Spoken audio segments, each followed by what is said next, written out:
सो बेटा 12th standard book keeping and accountancy dissolution of partnership form हमारा चल रहा था, जिसमें आज हम लोग सेकेंड के स्टार्ट कर रहे हैं, जिसका नाम क्या है बेटा, dissolution under insolvency situation. Insolvency के सिचुएशन में डिसोल्यूशन कैसे होगा।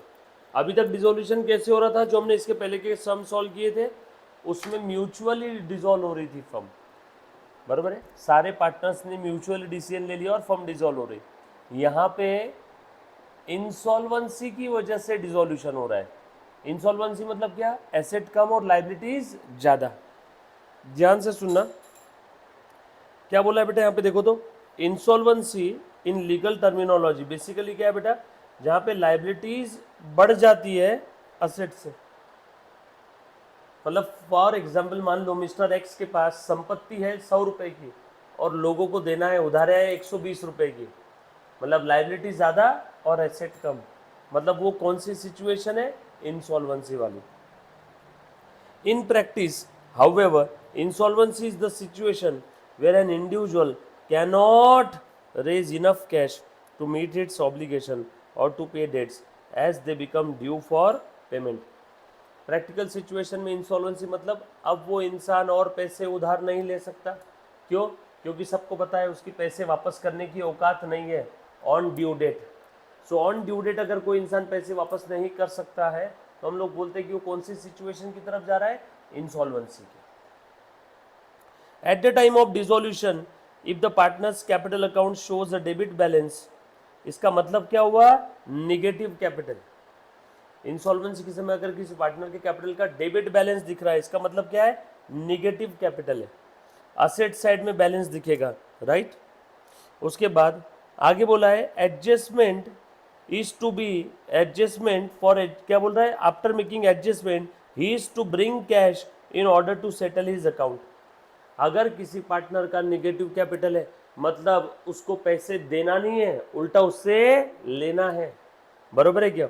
आगे बोला है if he is unable to clear his debit balance either wholly or in part the unrecoverable portion of the said partner must be borne by the solvent partner. बहुत प्यारी बात बोली है, अगर कोई पार्टनर पैसे नहीं दे सकता है तो उसका जो पोर्शन है जो वो नहीं दे सकता वो बचे हुए पार्टनर को लेके आना होगा, जो भी बचे हुए सॉल्वेंट पार्टनर है। मतलब देखो पार्टनरशिप फर्म तुमने किया था ना, अगर कोई पार्टनर फर्म का निगेटिव कैपिटल का बैलेंस कोप अप नहीं कर पा रहा है, नहीं पे कर पा रहा है, पॉजिटिव कैपिटल मतलब फर्म पार्टनर को देगी, निगेटिव कैपिटल मतलब फर्म पार्टनर से लेने वाली।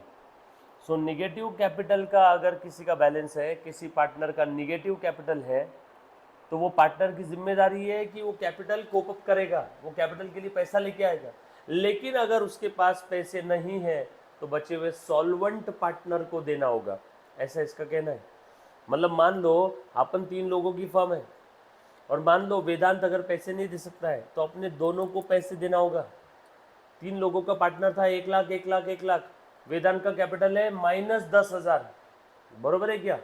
अब वेदांत से पैसे लेना पड़ेगा, -10,000 है मतलब जीरो से भी नीचे चला गया, तो वेदांत से जो पैसे लेने अगर वेदांत नहीं दे सकता है तो रिमेनिंग 2 पार्टनर्स को वो पैसा देना होगा। सर क्यों, तुम्हारे अंदर ही खुजली थी, पार्टनरशिप फर्म तुमने ही बनाया था, तो पार्टनर की गलती, तुम्हारी गलती। पार्टनर अगर सक्षम नहीं है पैसे देने में तो रिमेनिंग सॉल्वेंट पार्टनर को देना होगा। कुछ इसमें कॉन्सेप्ट है, सॉल्वेंट पार्टनर ऐसा पार्टनर जिसकी एसेट ज्यादा है लाइबिलिटी कम है, बेसिक टर्म है। इंसॉल्वेंट पार्टनर जिसकी लाइबिलिटी ज्यादा है असेट कम है।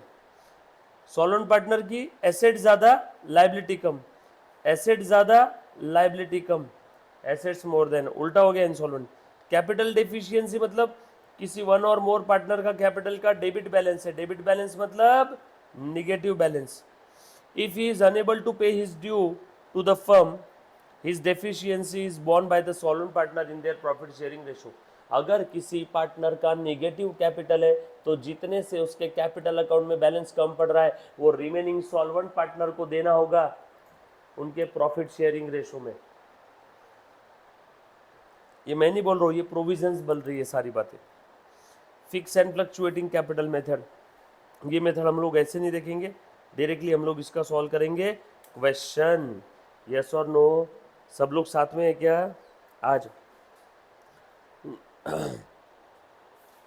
Clear, done. अच्छे से ध्यान से सुनना बेटा अभी। आ जाओ।